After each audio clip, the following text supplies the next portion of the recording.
Episode 26 ये तुम्हारा अंश है। अभिमन्यु ने फिर दादाजी की तरफ देखकर कहा, अंडस्को आप मुझे किसी सवाल का जवाब नहीं देंगे, लेकिन कुछ सवालों के जवाब मैं आपको देता हूँ। सक्षम हमारे साथ खाना इसलिए नहीं खाता क्योंकि वो शिकार करता है, वो जंगल में जाकर जानवरों को मार कर खाता है। मैंने इन्हीं आंखों से सक्षम को भेड़िए को खाते हुए देखा है। आप सक्षम को अपने घर कैसे रख सकते हैं? सक्षम है कौन, क्या आप नहीं जानते? ए फ्लैट आगे। अभिमन्यु के इतना ज्यादा गुस्सा करने पर दादाजी बहुत हैरान थे।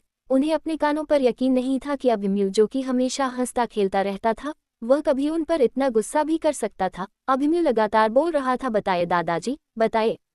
आप चुप क्यों हैं? आपको बताना होगा, बताए दादाजी। और तभी कुछ सेकंड के लिए दादाजी को कुछ याद आया। उनकी जिंदगी के बीते हुए कुछ पल याद आ गए। फ्लैशबैक। 50 साल पहले जब रणधीर सिंह बंजारन से मिलते थे। आधी रात हो रही थी। रणधीर सिंह अपने कमरे में बैठे हुए कोई किताब पढ़ रहे थे और तभी उस कमरे में एक काला शॉल लपेटे हुई लड़की दाखिल हुई।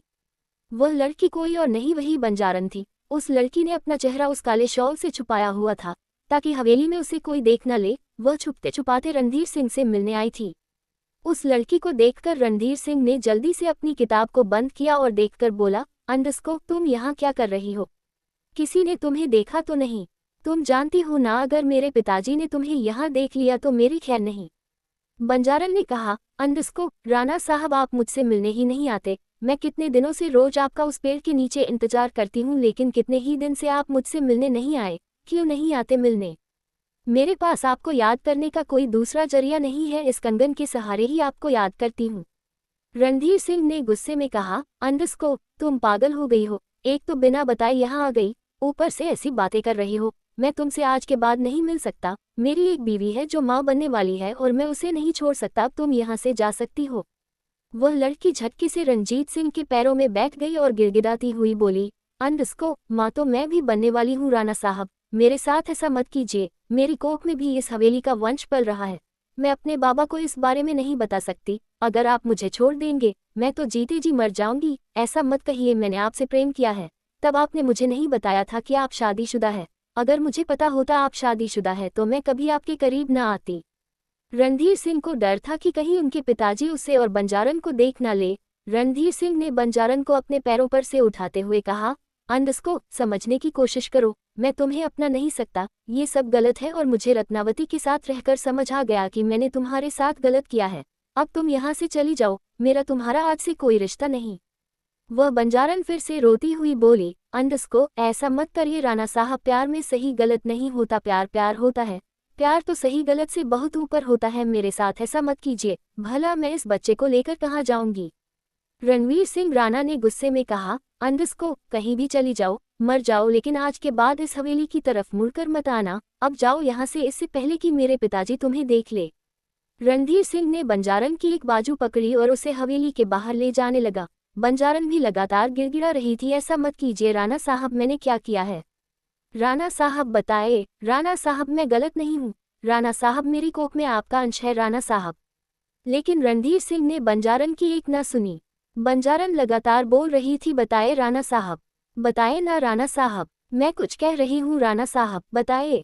राणा साहब मैंने क्या किया है? राणा साहब। फ्लैशबैक एंड अचानक ही रणधीर सिंह राणा अपने ख्यालों से बाहर आए और अभिमन्यु उनकी बाजू पकड़कर हिला रहा था और बार बार बंजारन की तरह ही पूछ रहा था, बताए दादाजी, बताए दादाजी। और तभी दादाजी ने अपने सीने पर हाथ रख लिया। शायद उन्हें अटैक आया था, वह गिर जाते, लेकिन उससे पहले ही अभिमन्यु और सम्राट दोनों ने उन्हें संभाल लिया।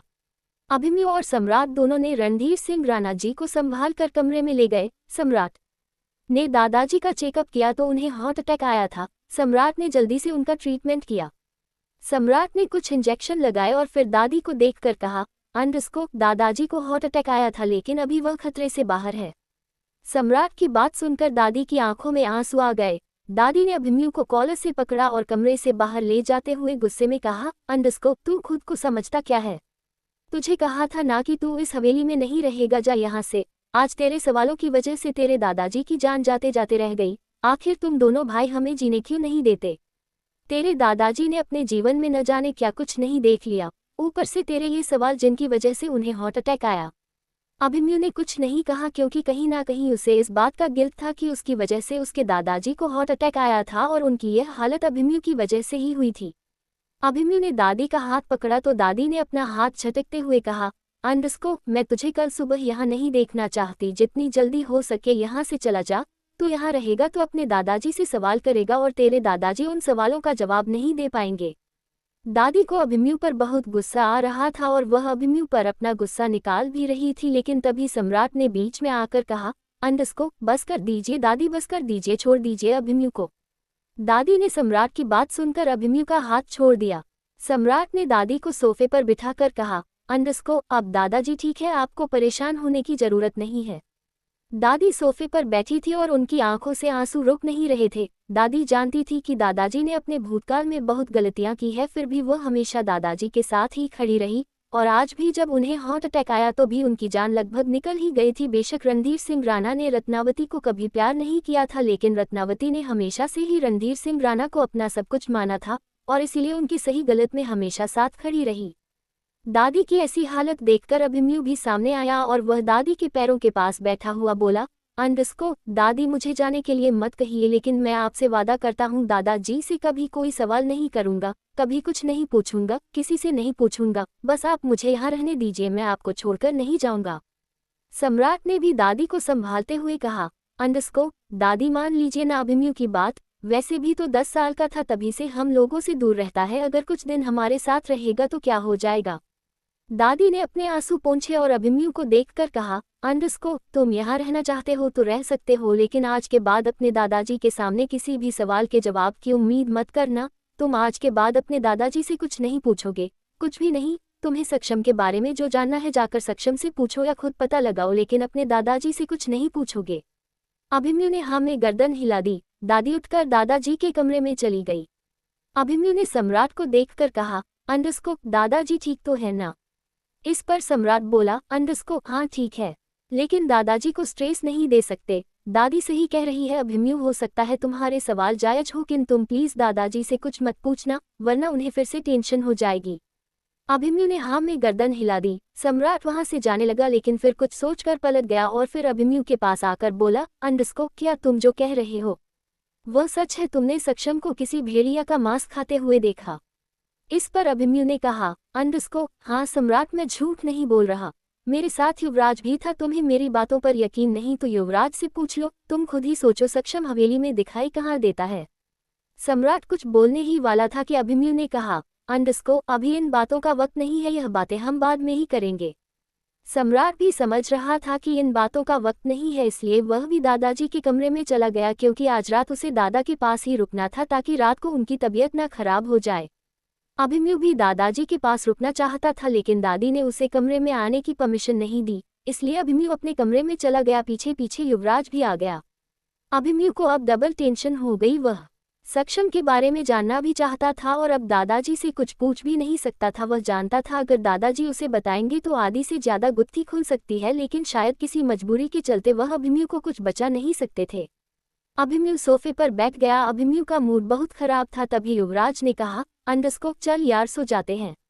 अभिमन्यु ने कहा, अंडस्को, तू जा अपने कमरे में, तूने ही कहा था कि इस हवेली में भी आत्मा रहती है, तो मैं तुझे कहीं छोड़कर जाने वाला हूँ नहीं, मैं भी यही सोऊंगा और जब मैं सो जाऊं तब भी तू मुझे छोड़कर कहीं मत जाना, वरना मैं सच कहता हूँ सुबह मेरी लाश मिलेगी। युवराज की ऐसी बात सुनकर अभिमन्यु के चेहरे पर हल्की सी मुस्कान आ गई। फिर उसने कहा, अंडस्को, अच्छा ठीक है, तू सो जा, लेकिन मेरा अभी मन सोने का नहीं है। अभिमन्यु बालकनी में चला गया। युवराज थोड़ी देर बेड पर लेटा रहा, लेकिन उसे नींद नहीं आई। उसे भी बार बार सक्षम का चेहरा नजर आ रहा था, इसलिए वह भी उठा और बालकनी में चला गया। युवराज ने बालकनी में जाकर अभिमन्यु के कंधे पर हाथ रख दिया और अभिमन्यु की चीख निकल गई। अभिमन्यु को चीखता हुआ देखकर युवराज ने भी अपने दिल पर हाथ रख लिया और जोर से चिल्ला पड़ा। अभिमन्यु अपनी सांसों को कंट्रोल करता हुआ बोला, अंडस्को, दिमाग नहीं है तेरे अंदर? ऐसे भूतों की तरह क्यों हाथ रख रहा है? उद्धरण चिन्ह। थोड़ी देर बाद दोनों ही एक दूसरे को गुस्से में देख रहे थे और दोनों ही अपनी सांसों को कंट्रोल करने की कोशिश कर रहे थे। अभिमन्यु ने कहा, अंडस्को, तुझे तो नींद आ रही थी ना, तो सोया क्यों नहीं? इस पर युवराज ने कहा, अंडस्को, अभी नहीं आ रही, बार बार सक्षम का चेहरा याद आ रहा है। अभिमन्यु गहरी सांस लेकर बोला, अंडस्को, यार कैसे पता लगेगा सक्षम का? कैसे पता लगेगा ताबीज का?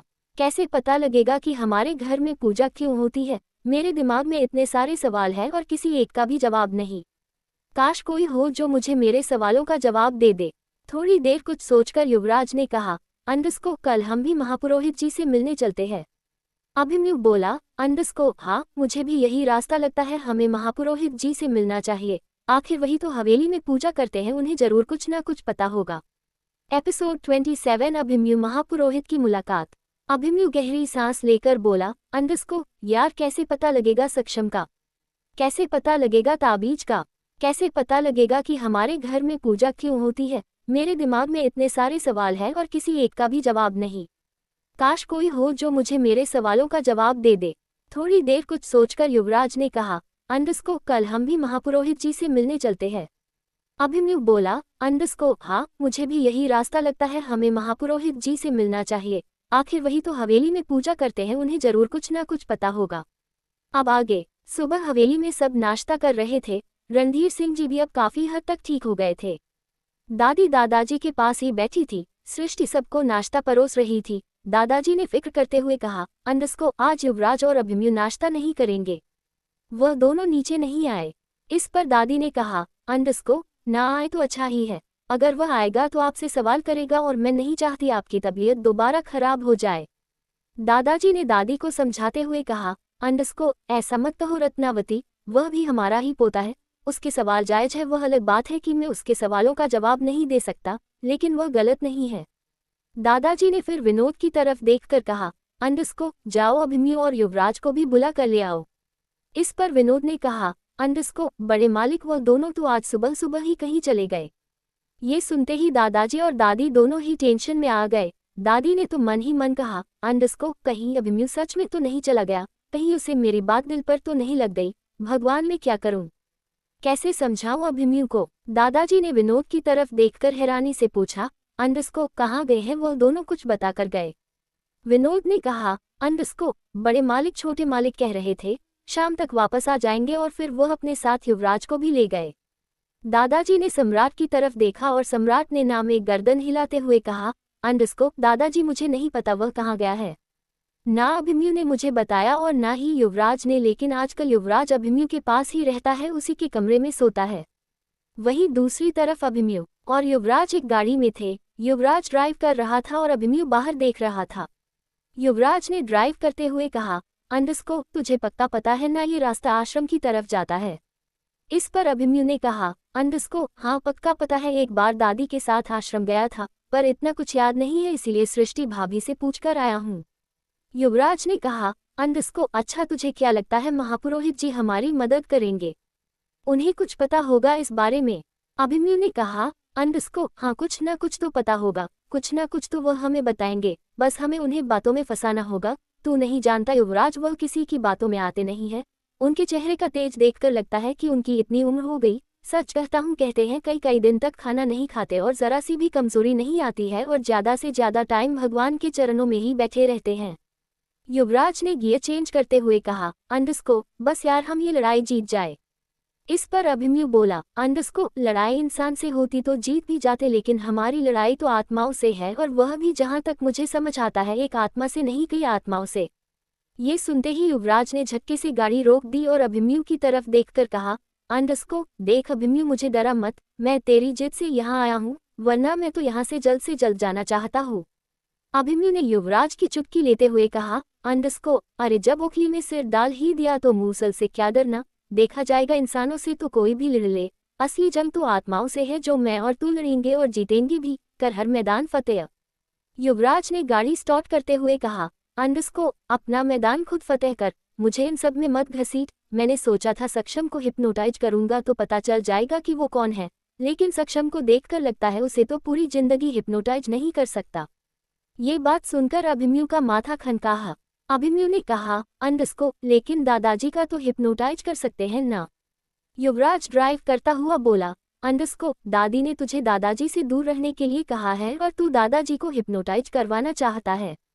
इस पर अभिमन्यु ने कहा, अंडस्को अरे अभी नहीं करेंगे, जब सब कुछ नॉर्मल हो जाएगा तब दादाजी को हिप्नोटाइज करेंगे, ताकि दादाजी जो बताना नहीं चाहते वह अपने आप ही उनकी जुबान पर आ जाए। अभिमन्यु और युवराज बात करते करते आश्रम तक पहुंच गए। युवराज ने 3 घंटे ड्राइव की थी तब जाकर आश्रम आया था। दोनों ही गाड़ी से उतरे। आश्रम के आसपास खेत थे, दूर दूर तक कोई घर नजर नहीं आ रहा था।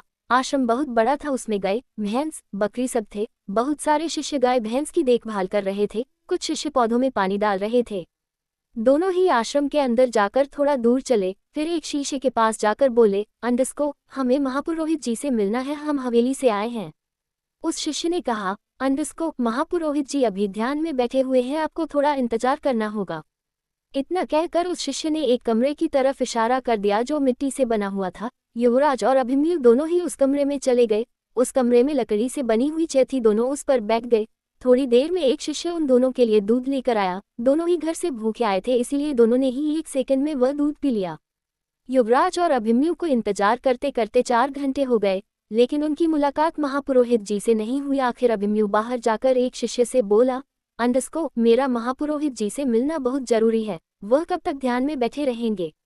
इस पर शिष्य ने कहा, अंडस्को, बस कुछ देर और फिर वह आप दोनों से मिलने आपके कमरे में ही आएंगे। अभिमन्यु फिर से वापस जाकर बैठ गया, लेकिन अभिमन्यु का एक एक मिनट बहुत भारी गुजर रहा था। फाइनली 1 और घंटा इंतजार करने के बाद महापुरोहित जी इस कमरे में आए।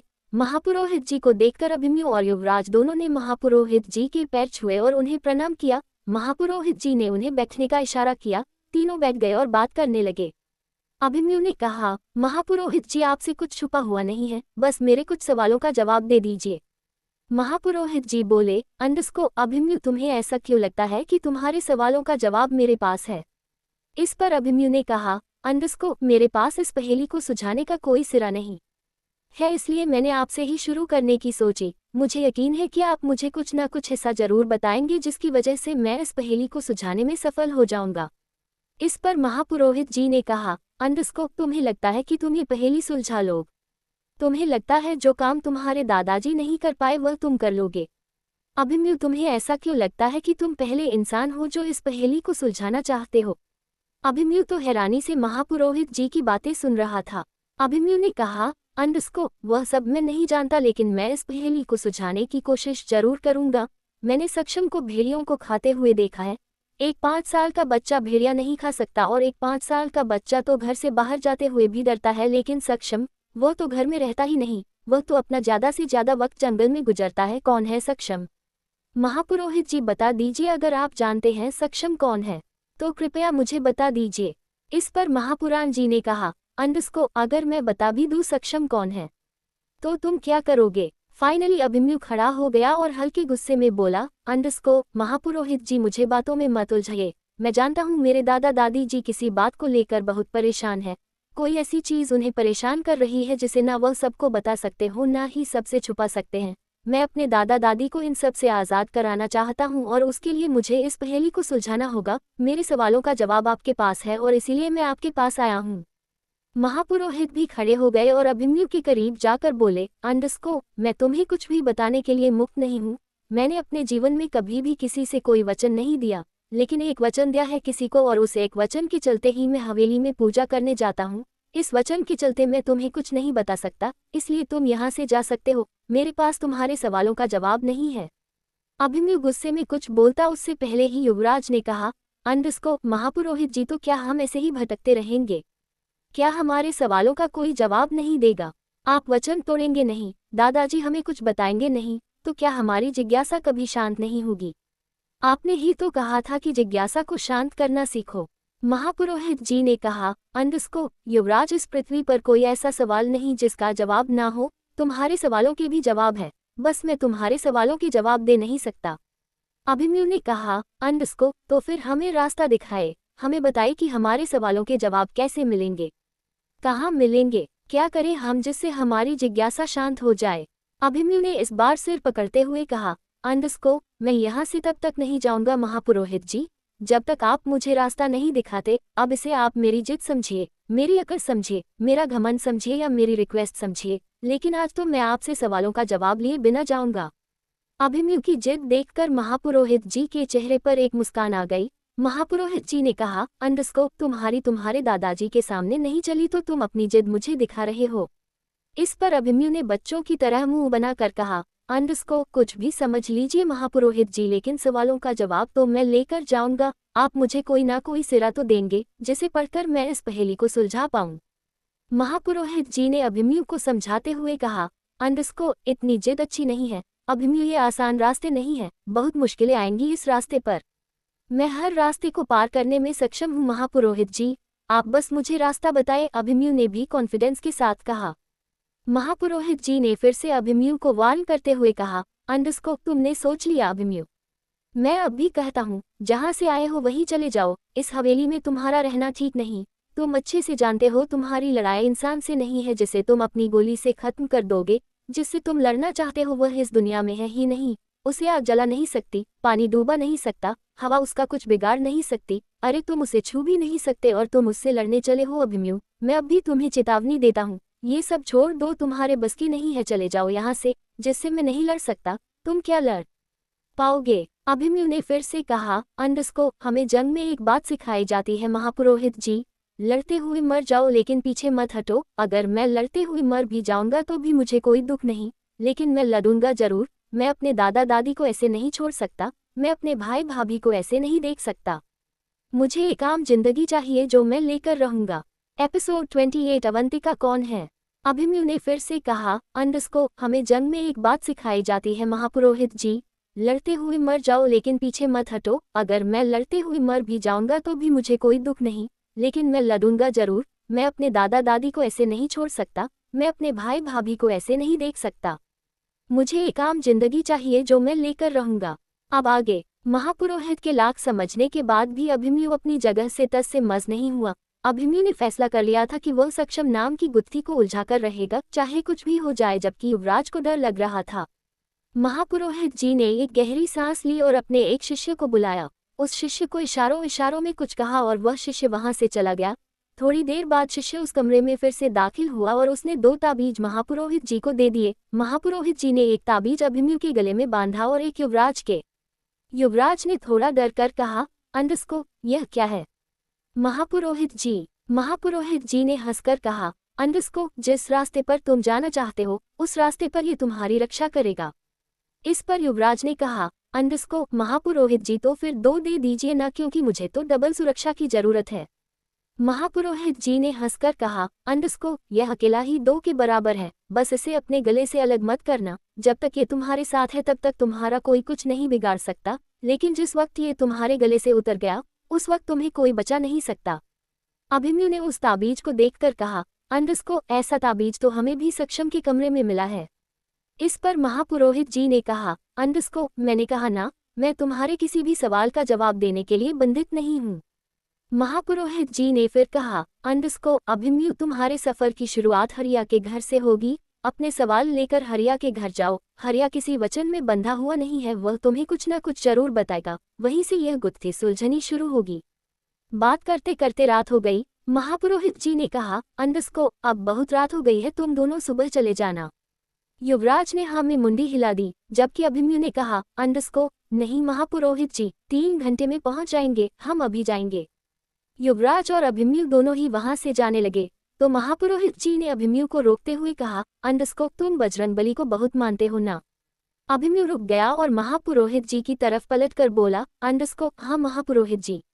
महापुरोहित जी ने फिर कहा, अंडरस्को तो अपने बजरंगबली को अपने साथ ही रखना, वह तुम्हें हर विपदा से बचा लेंगे। युवराज अभिमन्यु ने एक बार महापुरोहित जी को देखा और फिर आश्रम से बाहर चले गए। महापुरोहित जी उन दोनों को जाते हुए देख रहे थे। महापुरोहित जी ने मन ही मन कहा, अंडरस्को हे ईश्वर इन दोनों की मदद करना, ये जिस रास्ते पर गए हैं वहाँ कठिनाइयों के सिवा कुछ नहीं है, लेकिन फिर भी आप उनके साथ रहना, इनका दृढ़ संकल्प ही इन्हें एक दिन जीता जरूर देगा। अभिमन्यु और युवराज दोनों ही गाड़ी के पास आ गए। अंधेरा काफी घना हो गया था, आसपास खेत और जंगल ही थे। युवराज को तो बहुत डर लग रहा था, लेकिन अभिमन्यु उसे डर कम लगता था। इस बार अभिमन्यु ने स्टीयरिंग संभाला और युवराज बराबर में बैठ गया। युवराज को तो वह रात याद आ गई जब वह सृष्टि से मिला था। अभिमन्यु अपनी ही टेंशन में ड्राइव कर रहा था। युवराज तो डर के मारे बाहर भी नहीं देख रहा था। युवराज ने माइंड डाइवर्ट करने के लिए गाने चला लिए, लेकिन अभिमन्यु ने पहले ही गाने में रेडियो बंद कर दिया और फिर युवराज की तरफ देखकर बोला, अंडरस्को युवराज इतना डरना भी ठीक नहीं है, कुछ नहीं होगा, मैं हूं ना। युवराज ने कुछ सोचकर कहा, अंडरस्को यार मुझे ना महापुरोहित जी बिल्कुल ठीक लग रहे हैं, तू ना वापस चला जा और मैं भी चला जाता हूँ। अभिमन्यु ने कहा, अंडरस्को मैं वापस नहीं जाऊंगा और अब तो ना तुझे जाने दूंगा।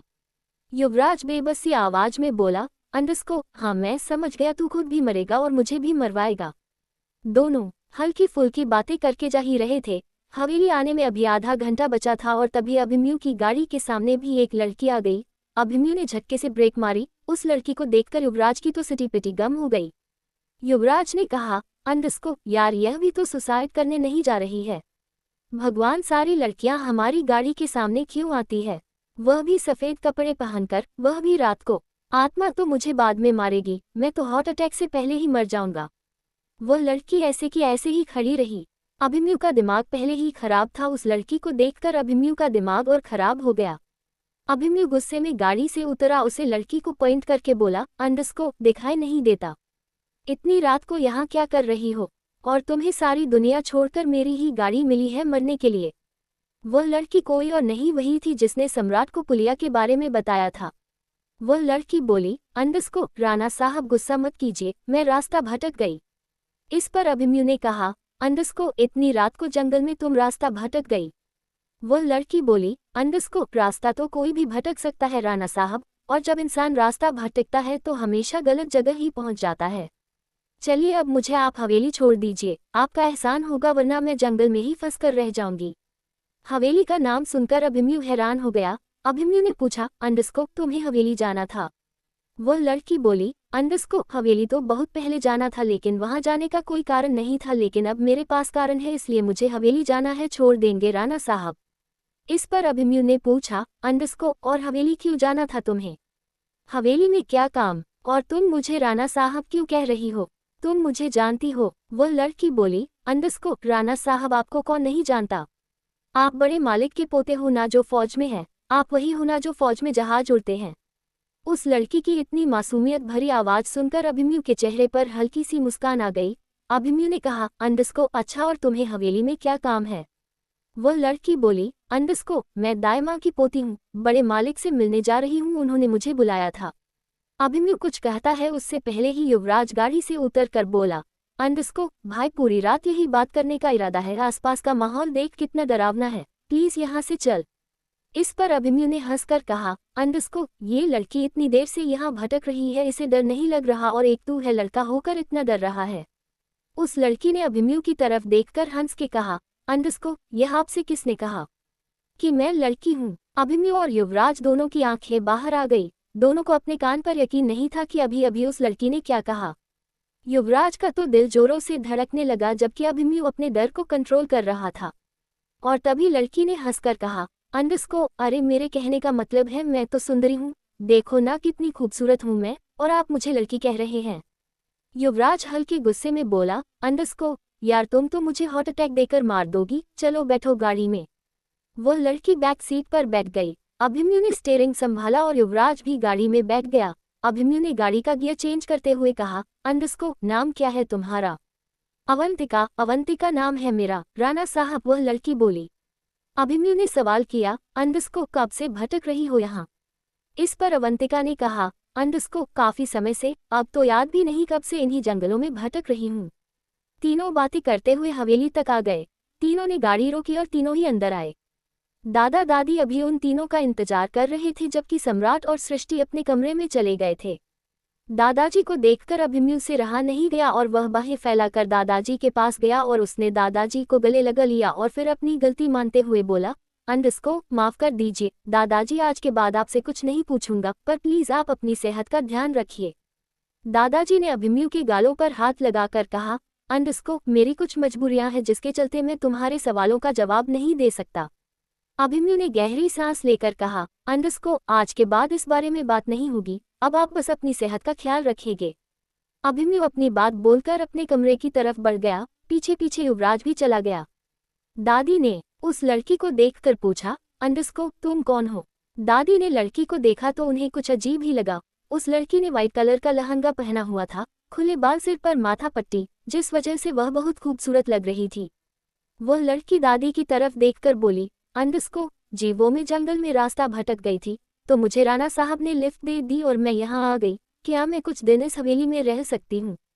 दादी ने दादाजी की तरफ देखा, जैसे दादा से परमिशन मांग रही हो, लेकिन दादाजी ने ना में ही गर्दन हिला दी, क्योंकि वह नहीं चाहते थे बाहर का कोई इंसान इस हवेली में रहे और उनके घर की बातों को कुरेने लगे। दादी बोली, अंडस्को बेटा आज रात तुम यहाँ रुक जाओ, कल सुबह चली जाना, हम तुम्हें इस हवेली में नहीं रख सकते। वह क्या है ना, हमारे घर में जवान लड़के रहते हैं, कल को कोई उच्च नीच हो गई तो आज रात रुक जाओ, कल मैं ड्राइवर से कहकर तुम्हारे घर तुम्हें छुड़ा दूंगी। वह लड़की बहुत मासूमियत से बोली, अंडस्को दादी मेरा घर पुलिया के उस पार है, जो टूट गई, अब जब तक पुलिया नहीं बनेगी मैं जा नहीं पाऊंगी, तब तक मैं कहाँ रहूं। आपकी हवेली तो इतनी बड़ी है, मुझे इस हवेली में थोड़ी सी जगह दे दीजिए आप, यकीन मानिए मैं आपकी बहुत मदद करूंगी, बल्कि मैं तो आपकी मदद करने ही आई हूँ। दादी ने दादाजी की तरफ देखा जैसे दोबारा परमिशन मांग रही हो। दादाजी बोले, अंडस्को ए लड़की तुम यहाँ रहना चाहती हो तो कुछ दिनों के लिए रह सकती हूँ, लेकिन हमारे घर के मामलों में टांग मत अड़ाना, न ही किसी से कुछ पूछना और न ही किसी को कुछ कहना, अगर कुछ गलत होता हुआ देखो तो आंख बंद कर लेना। वह लड़की दादाजी के पास आकर बोली, अंडस्को पक्का दादाजी, मैं इस घर में गूंगी बहरी की तरह रहूंगी, बस आप मुझे यहाँ रहने की इजाजत दे दीजिए। जैसे ही पुलिया ठीक होगी यहाँ से चली जाऊंगी, आप लोगों को ज्यादा परेशान नहीं करूंगी। दादाजी ने कहा, अंडस्को ठीक है, अब जाकर आराम कर लो, भूख लगी है तो विनोद तुम्हें खाना दे देगा। वह लड़की हल्का सा मुस्कुरा कर बोली, अंडस्को मुझे भूख नहीं लगती, और फिर वह बताए हुए कमरे की तरफ चली गई। दादी अभी उस अवंतिका को जाते हुए देख रही थी। दादी जी के पास आकर बोली, अंडस्को ये लड़की कितने पुराने कपड़े पहनती है ना, ऐसे कपड़े तो 50 साल पहले पहनते थे, पर जो भी हो लड़की लगती बहुत सुंदर है इन कपड़ों में, कपड़े देखो कितने साफ सुथरे हैं, कहीं से भी गंदे नहीं, और इसके माथे की पट्टी तो कितनी ही खूबसूरत है, काश मेरे अभिमन्यु के लिए ऐसी ही लड़की मिल जाए। दूसरी तरफ सम्राट सो चुका था, जबकि सृष्टि की आंखों में नींद का एक कतरा भी नहीं था।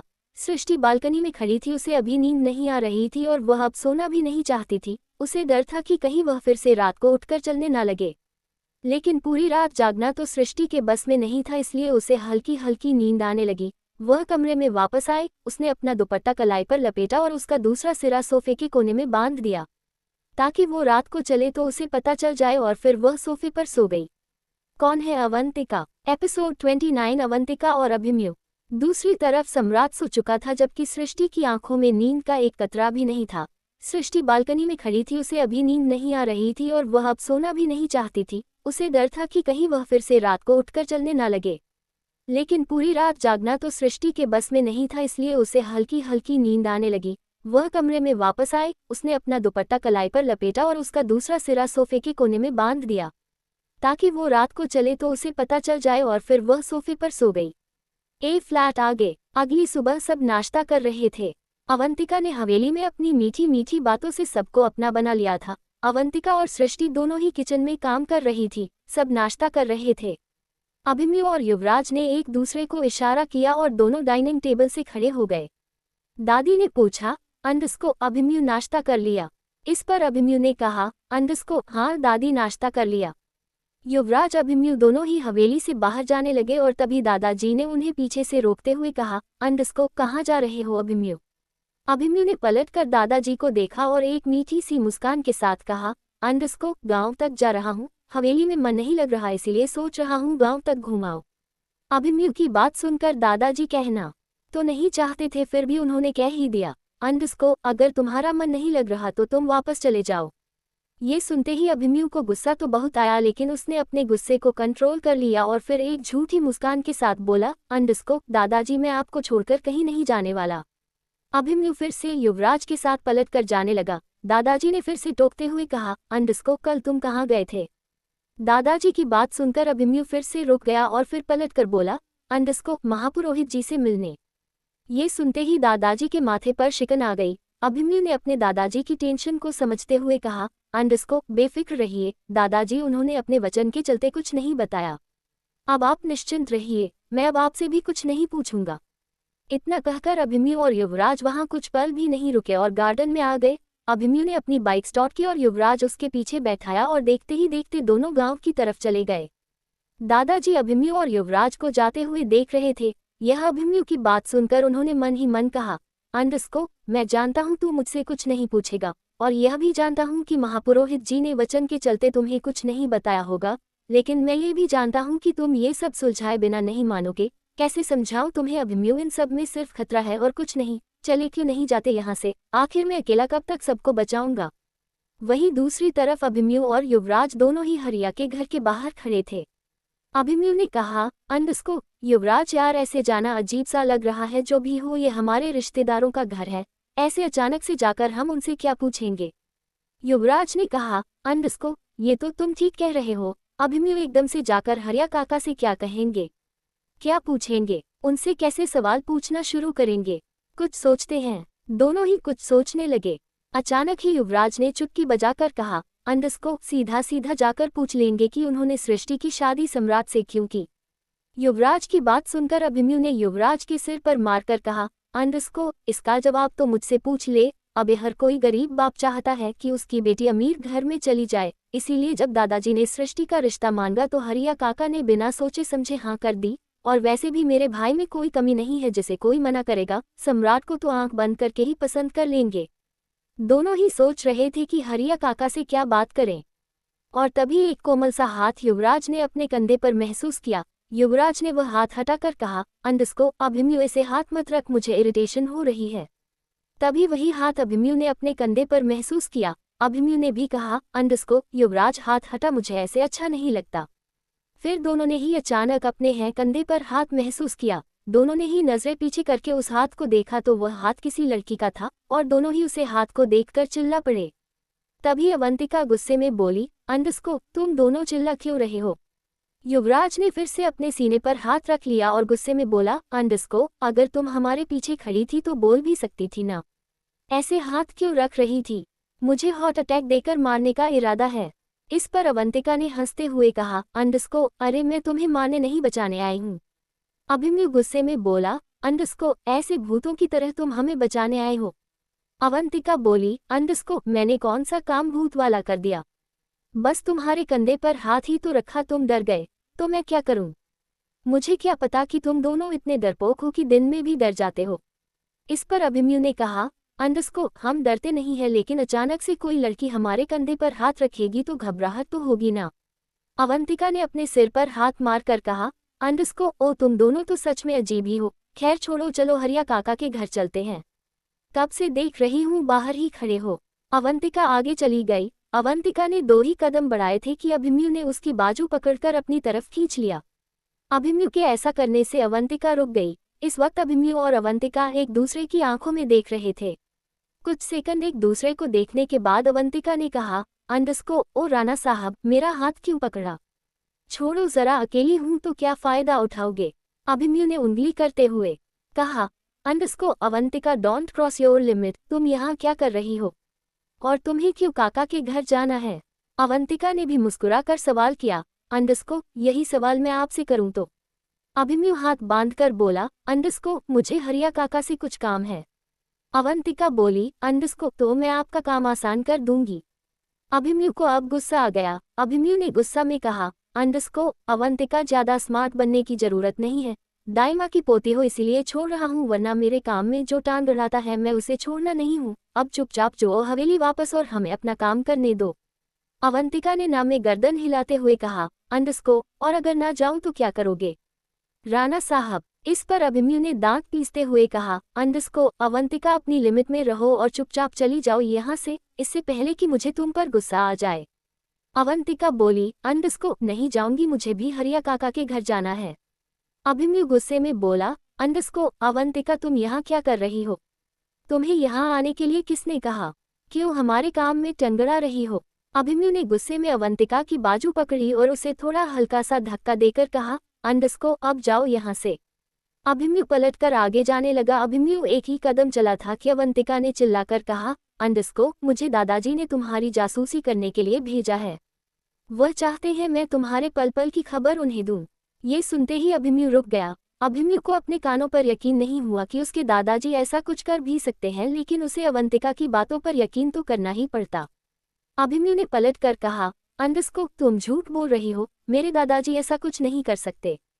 इस पर अवंतिका ने कहा, अंडस्को झूठ बोल रही हूँ तो जाकर दादाजी से ही पूछ लीजिए। अवंतिका की बात सुनकर अभिमन्यु सोचने पर मजबूर हो गया। अभिमन्यु को अवंतिका की बातों पर यकीन हो गया, क्योंकि वह जानता था दादाजी कभी नहीं चाहेंगे कि मैं सक्षम के बारे में जानूं।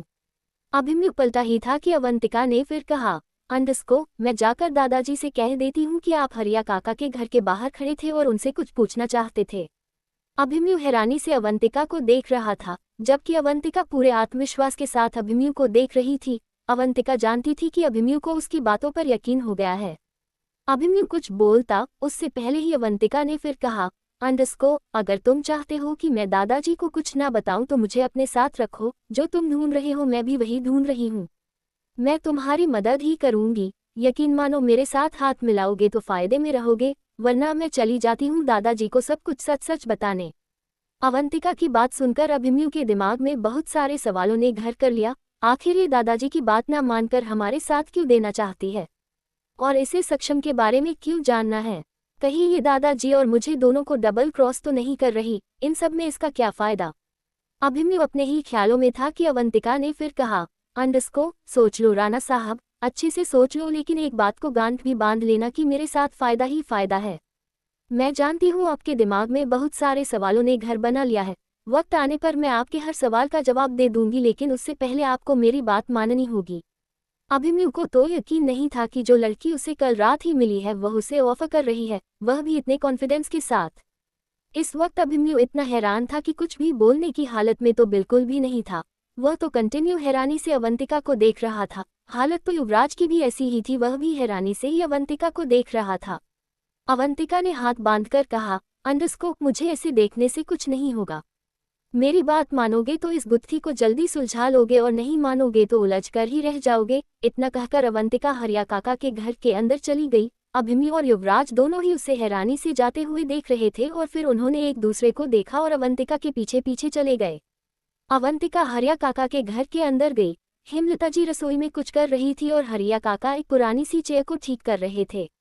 हरिया काका और हेमलता ने उन तीनों को देखा तो अपना काम छोड़कर उनके पास आए और अभिमन्यु को देखकर बोले, अंडस्को, छोटे मालिक, आप यहाँ कुछ काम था तो हमें बुला लिया होता, हम हवेली आ जाते।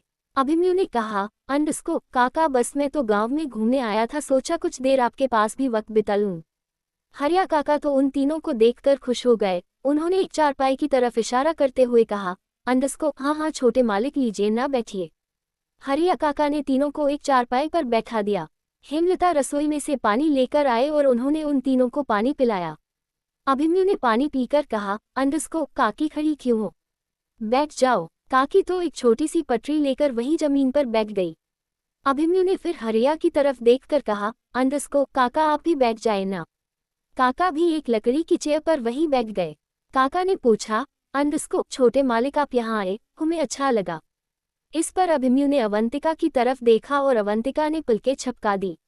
अभिमन्यु ने कहा, अंडस्को काका, मैं यहाँ किसी काम से आया था, आपसे कुछ पूछना था। हरिया ने हाँ में गर्दन हिलाते हुए कहा, अंडस्को, हाँ छोटे मालिक, पूछिए ना, क्या पूछना है आपको। आखिर क्या है अवंतिका का राज। एपिसोड 31 और राज। इस पर अभिमन्यु ने अवंतिका की तरफ देखा और अवंतिका ने पलकें झपका दी। अभिमन्यु ने कहा, अंडस्को काका, मैं यहाँ किसी काम से आया था, आपसे कुछ पूछना था। हरिया ने हाँ में गर्दन हिलाते हुए कहा, अंडस्को, हाँ छोटे मालिक, पूछिए ना, क्या पूछना है आपको। अब आगे। हरिया तो अभिमन्यु का चेहरा देख रहा था, जबकि अभिमन्यु को समझ नहीं आया कि वह हरिया काका से कैसे बात करें, कहाँ से शुरू करें और सबसे पहले क्या पूछे। अभिमन्यु अपनी ही सोच में डूबा हुआ था। तभी अवंतिका ने सवाल किया, अंडस्को, हरिया काका, सृष्टि आपकी अपनी बेटी है। ये सुनते ही सबके चेहरों के रंग उड़ गए। अभिमन्यु युवराज तो बहुत ज्यादा हैरान थे। पसीना तो हेमलता के चेहरे पर भी आ गया था और हरिया के चेहरे पर बेबसी साफ दिखाई दे रही थी। हरिया के गले में जो गमछा था, हरिया उससे अपना चेहरा पोंछने लगा। इतने में अवंतिका ने फिर पूछा, अंडस्को, बताए ना हरिया काका, सृष्टि आपकी अपनी बेटी है। हरिया काका ने अपनी लड़खड़ाती जुबान से कहा, अंडस्को, हाँ बिटिया, सृष्टि हमारी अपनी ही बेटी है, भला और किसकी होगी। इस पर अवंतिका ने कहा, अंडस्को, लेकिन काका, आपकी जुबान आपका साथ क्यों नहीं दे रही, आपकी जुबान लड़खड़ा क्यों रही है। झूठ मत बोलिए काका, साफ साफ बताए, सृष्टि आपकी बेटी है। युवराज और अभिमन्यु दोनों ही अवंतिका को हैरानी से देख रहे थे। सच में जब से अवंतिका आई थी, अभिमन्यु के दिमाग में तो काम करना बंद ही कर दिया था। अवंतिका तो सच में एक राज थी जिसे अभिमन्यु सुझाने की कोशिश कर रहा था। अभिमन्यु के दिमाग में पहले ही सवालों का जवाब नहीं मिला था, अब एक और सवाल उसके दिमाग में बैठ गया कि अवंतिका को इन सब के बारे में कैसे पता। अवंतिका ने फिर पूछा, बताए काका, सृष्टि आपकी बेटी है। हरिया काका ने फिर से अपनी घबराहट को कंट्रोल करके कहा, अंडस्को, हाँ बिटिया, मेरी ही बेटी है, पर तुम ये क्यों पूछ रही हो। अवंतिका ने कहा, अंडस्को, क्योंकि मैंने सुना है आज से 17 साल पहले आपकी बेटी तो कुएं में गिरकर मर गई थी। ये सुनते ही हरिया काका और हेमलता दोनों ही बहुत ज्यादा हैरानी से अवंतिका को देखने लगे। हेमलता की आंखों में तो पानी आ गया, जबकि हरिया ने अपनी आंखों के आंसुओं को कंट्रोल कर दिया। हेमलता ने अपने आंसुओं को पोंछते हुए कहा, अंडस्को, बिटिया ऐसी बातें न करो, हम इस बात का जवाब नहीं दे पाएंगे। हम हाथ जोड़कर कहते हैं, ऐसी बातें करके हमारे जख्मों को कुरे दो। वह दिन आज भी मेरी आंखों के सामने घूमता है जब मेरी छोटी सी बेटी कुएं में गिर गई थी। अवंतिका अपनी जगह से खड़ी हुई और घुटनों के बल जाकर हेमलता के सामने बैठ गई और फिर उसने अपनी सफेद कोरी चुन्नी से हेमलता के आंसू साफ करते हुए बोली, अंडस्को, काकी रोइए मत, मेरा मकसद आपको रुलाना नहीं बल्कि यह जानना है कि सृष्टि आपके पास कैसे आए और कहाँ से आए। अवंतिका ने आगे कहा, अंडस्को, मैं आपको रुलाना नहीं चाहती काकी, पर हमारा इस सवाल का जवाब ढूंढना बहुत जरूरी है। मैं जानती हूँ आपने सृष्टि को अपने सीने से लगाकर पाला है, लेकिन हम तीनों सृष्टि के असली माँ बाप को ढूंढने की कोशिश कर रहे हैं, इसीलिए जानना चाहते हैं कि सृष्टि आपको कहाँ मिली। इस पर हरिया काका ने अभिमन्यु की तरफ देखकर हाथ जोड़कर कहा, अंडस्को, छोटे मालिक, हाथ जोड़कर कहता हूँ, गांव में किसी को इस बारे में मत बताना। बड़े मालिक भी इस बारे में नहीं जानते। मैं आपको सब कुछ सच सच बता दूंगा, लेकिन आप वादा कीजिए किसी को इस बारे में नहीं बताएंगे। पूरा गांव यही जानता है कि सृष्टि मेरी बेटी है। अभिमन्यु भी अपनी जगह से खड़ा हुआ और पंजों के बल जाकर हरिया के सामने बैठ गया और फिर उसके हाथों को अपने हाथों में लेकर कहा, अंडस्को, काका, यकीन मानिए हम किसी को कुछ नहीं बताएंगे, बस आप हमें सब सच बता दीजिए कि सृष्टि भाभी आपको कहाँ मिली। हरिया ने कहा, अंडस्को, छोटे मालिक, हमारी बेटी जब 1 साल की थी वह यही आंगन में खेल रही थी, तभी ना जाने कहाँ से एक सांप आया और उसने मेरी बेटी को काट लिया। मेरी बेटी रोने लगी। मैं जब बाहर गया तो मैंने देखा वह सांप आंगन से जा रहा है। मैं समझ गया मेरी नन्ही सी जान को सांप ने काट लिया। हरिया ने फिर अवंतिका की तरफ देखकर कहा, अंडस्को, बिटिया, मेरी बेटी कुएं में गिरने से नहीं मरी थी, उसे तो सांप ने काटा था। हरिया ने फिर अभिमन्यु की तरफ देखकर कहा, अंडस्को, आप तो जानते हैं छोटे मालिक, गांव में कोई डॉक्टर नहीं है। मैं जल्दी से वेद के पास गया। वेद ने मेरी बेटी के पैर में एक दवाई लगाकर पट्टी लपेट दी और फिर बोले, अंडस्को, इसे जल्दी से गांव के बाहर जो अस्पताल है वहां ले जाओ, वरना तुम्हारी बेटी का बचना मुश्किल हो जाएगा। मलिक, मैंने आप देखा ना, तब अपनी बेटी को गोद में उठाया और जल्दी जल्दी अस्पताल की तरफ चल दिया। छोटे मालिक, यहाँ से अस्पताल करीब 10 किलोमीटर दूर है। मैं और हेमलता तो बस अपनी बच्ची को भागते हुए उधर ले जा रहे थे, तभी रास्ते में हमें एक बूढ़ा आदमी मिला जो बैलगाड़ी पर जा रहा था। उस बूढ़े आदमी ने हमें अपनी बैलगाड़ी में बिठा लिया और अस्पताल तक छोड़ दिया, लेकिन हम अस्पताल समय पर नहीं पहुंच पाए और हमारी बच्ची ने हमारी गोद में ही दम तोड़ दिया। ये कहकर हेमलता और हरिया दोनों ही फूट फूट कर रोने लगे। अवंतिका ने हेमलता जी को दिलासा दिया और अभिमन्यु ने हरिया को। थोड़ी देर तक दोनों दिलासा ही देते रहे। अभिमन्यु ने फिर पूछा, अंडस्को, तो आपको सृष्टि भाभी कहाँ मिली? इस पर हेमलता ने कहा, अंडस्को, छोटे मालिक, जब हम वापस आ रहे थे, आते आते रात हो गई, लेकिन हमें उस रात से डर नहीं लग रहा था। हमारा दुख उस रात के डर से कहीं ज्यादा बड़ा था। छोटे मालिक, आप नहीं जानते, लेकिन रात को उस रास्ते पर कोई नहीं जाता। सब कहते हैं कि वहाँ किसी राजकुमारी की आत्मा भटकती है, लेकिन उस वक्त हम इतने दुखी थे कि हमारे दिमाग ने काम करना ही बंद कर दिया। हम उस रास्ते से ही गांव की तरफ आ रहे थे। हमारी मरी हुई बच्ची हमारे पास ही थी। हमारा मन मानने को राजी ही नहीं हुआ कि हम अपनी बच्ची को मिट्टी में दबा दें। हमने अभी अपनी बच्ची अपने सीने से लगाई हुई थी, तभी हमने कुएं के पास एक बच्ची को देखा, वह भी हमारी बच्ची के जितने ही थी। हरिया काका ने कहा, अंडस्को, मैं भागता हुआ उसे कुएं के पास गया और मैंने उस बच्ची को गोद में उठा लिया। अगर मैं नहीं होता तो वह बच्ची उस कुएं में गिर जाती। मैंने आसपास नजर घुमाई तो कोई वहां नहीं था। मैंने चिल्लाकर पूछा, अंडस्को, ये बच्ची किसकी है? लेकिन जवाब में कोई नहीं बोला। मैंने आसपास हर जगह इस बच्ची के माँ बाप को ढूंढा, लेकिन इस बच्ची के माँ बाप मिले ही नहीं। हेमलता मुझे देखने लगी और मैं हेमलता को। हमें समझ नहीं आ रहा था कि आखिर हो क्या रहा है। आज ही हमारी बच्ची ने दम तोड़ा था, पर आज ही ईश्वर ने हमें एक और बच्ची दे दी। हेमलता और मैंने सोचा कि चलो इस बच्ची को हम ही रख लेते हैं, जब इसके माँ बाप आएंगे तो इस बच्ची को दे देंगे। हम दोनों एक दूसरे की तरफ देख ही रहे थे कि ना जाने कहाँ से एक अघोरी बाबा हमारे सामने आ गया। उस अघोरी बाबा को देखकर हेमलता तो पूरी तरह डर गई। छोटे मालिक, डर तो मुझे भी लग रहा था, पर मैंने भी उस बच्ची को अपने सीने से कसकर लगा लिया। उस अघोरी बाबा ने कहा, अंडस्को, डरो मत, ये बच्ची तुम्हारी ही है, तुम इस बच्ची को अपने साथ ले जाओ। उस अघोरी बाबा के चेहरे पर इतना तेज था कि उस तेज से हम डर रहे थे। मैंने हेमलता को इशारा किया, फिर हम दोनों वहां से जाने लगे। हम 2 ही कदम चले थे। अघोरी बाबा ने फिर कहा, अंडस्को, इस बच्ची को लेकर जा रहे हो तो अपनी बच्ची को यही छोड़कर जाओ, अपनी बच्ची को इस कुएं में फेंक दो। ये सुनते ही मेरी आंखों में तो पानी आ गया और हेमलता तो के आंसू तो रोक ही नहीं रहे थे। हेमलता ने हाथ जोड़कर कहा, अंडस्को, बाबा ऐसा मत कहिए, हम जानते हैं कि हमारी बच्ची मर गई, लेकिन हम अपनी बच्ची को ऐसे कुएं में नहीं फेंक सकते। अघोरी ने कहा, अंडस्को, ये नियति है, तुम्हें इस बच्ची को यही छोड़कर जाना होगा। मेरी बात मानो और इस बच्ची को इस कुएं में फेंक दो। हेमलता न करती रही और अघोरी बाबा ने हमारी बच्ची को हेमलता की गोद से लेकर अगले ही पल कुएं में डाल दिया।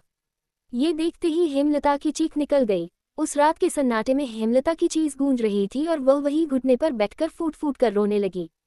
अघोरी बाबा ने हेमलता को समझाते हुए कहा, अंडस्को, रोने से कुछ नहीं होगा। जो इस पृथ्वी पर आया है उसे जाना भी है, कोई अपना जीवन जी कर जाता है और कोई अपने जीवन के पहले पड़ाव में ही चला जाता है। तुम्हें रोना नहीं चाहिए, बल्कि यह बच्ची जो तुम्हारे हाथ में है इसे पाल पोसकर बड़ा करना चाहिए। फिर हेमलता रोती रोती बोली, अंडस्को, छोटे मालिक, हम उस अघोरी बाबा की बात मानकर सृष्टि को अपने घर ले आए। उस अघोरी बाबा ने ही सृष्टि का नामकरण किया था। हमारी बेटी बहुत छोटी थी, इसीलिए गांव में किसी को खबर ही नहीं हुई कि यह हमारी बेटी नहीं है। इस बार युवराज ने पूछा, अंडस्को काका, क्या सृष्टि भाभी पहले भी उस कुएं के पास जाती थी? क्या सृष्टि भाभी को नींद में चलने की आदत है? इस पर हेमलता ने कहा, अंडस्को बेटा, हमने तो अपनी सृष्टि का बहुत ज्यादा झाड़ फूक करवाया है, बहुत मंदिरों में माथा टेका है, बहुत उपाय किए हैं, लेकिन सृष्टि अब भी उस कुएं की तरफ जाती है। जब सृष्टि पहली बार मिली थी तब भी उस कुएं के पास ही थी और उस कुएं में गिरने के लिए तैयार थी, लेकिन वह तो सृष्टि के बापू ने उसे पकड़ लिया, वरना वह उसी दिन उस कुएं में गिर जाती। 11 साल तक सृष्टि ठीक ठाक ही रहती थी, लेकिन जैसे जैसे वह बड़ी हुई वैसे वैसे वह नींद में चलने लगी। कितनी बार मैं और उसके बापू उसे गांव के बाहर से पकड़ कर लाते थे।